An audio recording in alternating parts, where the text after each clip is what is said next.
నా హృదయాన్ని పరిశీలించు. చూడండి తర్వాత కొంచెం చూద్దాం. నన్ను పరీక్షించి నా ఆలోచనలు తెలుసుకుని. నన్ను పరిశీలించి ఏం చేయాలని? నా ఆలోచనలు. ఇప్పుడు ఇది పరిశీలిస్తే ఈ ఆలోచనలు ఏంటి? ఇప్పుడు ఇది పరిశీలిస్తే ఈ ఆలోచనలకి ఎలాంటి ఆలోచనలు కలిగి ఉన్నావు నువ్వు? కూర్చున్నా మనకి ఏ ఆలోచన ఉన్నాయి చెప్పండి. ఇది ఏ ఒక్క ఆలోచనతున్నారు? దేవుడు పరిస్థితి నీ ఆలోచన ఏంటో దేవుడు తెలుసు. అయితే దావీదు చెప్పిన మాట నా ఆలోచన ఏంటో నువ్వు తెలుసు. తర్వాత చూద్దాము. నీకు ఆయాసకరమైన నీకు ఆయాసమైన మార్గము నాయనదేమో చూడము, నిత్య మార్గము నన్ను అడిగేటము.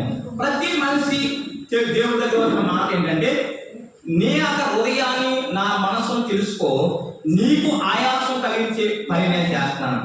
చెప్పడానికి ఉన్న వాళ్ళందరూ కూడా దేవునికి ఆయాసం కలిగిస్తున్న వారి మనం కదా.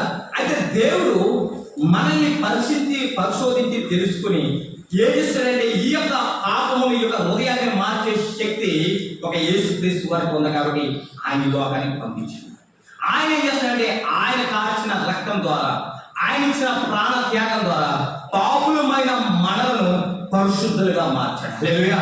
పాప జీవించిన మనలను, పాపంతో పాప హృదయం కలిగిన ఉన్న మనలను, పాప తలంపులు ఉన్న మనలను పరిశుద్ధులుగా ప్రేమ మూర్తులుగా మనం మార్చడానికి కరుణమైన ప్రేమమైన యేసుక్రీస్తు వారు ఈ లోకానికి వచ్చారు. ఈ రోజు మన పాప యొక్క బ్రతుకులు తీసివేసి పరిశుద్ధమైన బ్రతుకులు బ్రతకడానికి కారణం ఏంటంటే, మనందరము పాపంలో పుట్టాము, పాపంలోనే బ్రతుకుతాము. కానీ ఎప్పుడైతే యేసుక్రీస్తు వారు వచ్చి ఉన్నారో, ఆయన ఏం చేశాడు? ఈ పాపము ద్వారా తండ్రి దగ్గర తేలేము, ఈ హృదయం ద్వారా, ఈ యొక్క మనసు ద్వారా, ఈ యొక్క తలంపు ద్వారా దేవుడి దగ్గర రాలేము. కానీ యేసుక్రీస్తు వారు ఏం చేశాడే? మధ్యవర్తిగా వచ్చి మనకున్న పాప తలంపులను, మనకున్న పాప స్వభావాన్ని, మనకున్న పాప హృదయాన్ని మార్చడానికి దేవాది దేవుడు నీ కొరకు నా కొరకు రక్తం కార్చాడు.